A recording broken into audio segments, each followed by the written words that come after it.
আসসালামু আলাইকুম বন্ধুরা, আজকে থাম্বনেল দেখে অবশ্যই অনেকেই তোমরা ভাবছো গরুর মাংসের রেসিপি নিয়ে এসেছি, তবে একদমই তা নয়।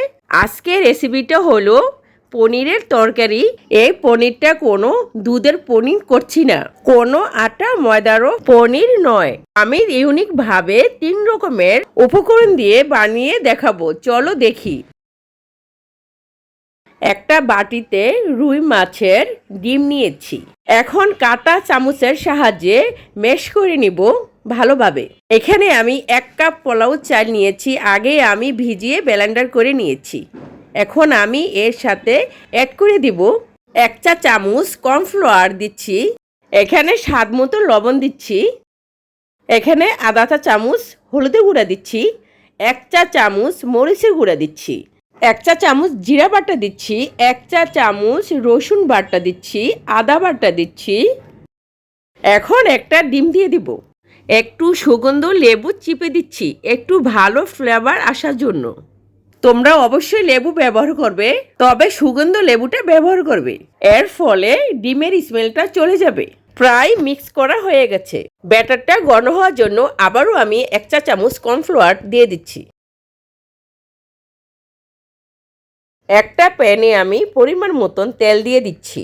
2টা তেজপাতা দিয়ে দিচ্ছি।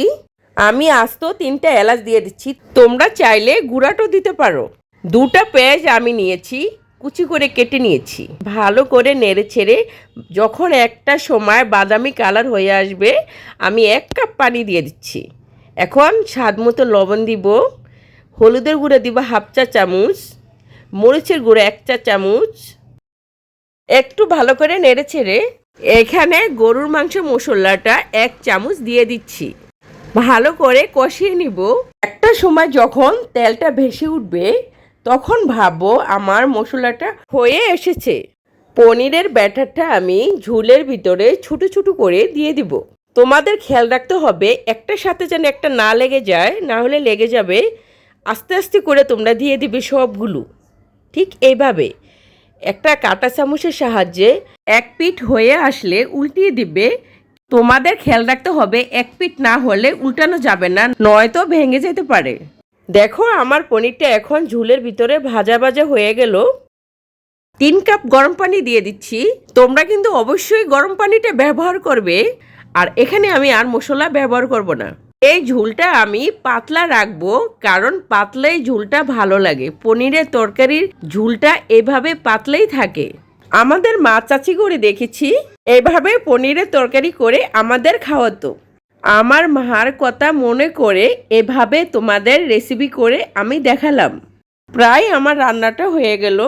কয়েকটা কাঁচা মরিচ দিয়ে দিচ্ছি। তোমরা যদি চাও তোমরা আমার মতন এভাবে দিতে পারো, আর যদি ঝাল না খাও তাহলে স্কিপ করতে পারো। এই তো আমার পনিরের তরকারিটা হয়ে গেল। এখন আমি বাটিতে পরিবেশন করে নিব। দেখো আমার তরকারির কালারটা কতটা সুন্দর এসেছে, নিশ্চয়ই তোমাদের লোভ লাগছে। এই পনিরের তরকারিটা অনেকেই দোকান নামেও চিনে। এখানে উপকরণে মাছের ডিম, মুরগির ডিম, পোলাও চাল দিয়ে বানিয়ে ফেললাম মজাদার পনিরের ঝুল। তোমরা কমেন্ট করে জানিও আমার রেসিপিটা কেমন হয়েছে। আজকের মতন এ পর্যন্তই। আল্লাহ হাফেজ।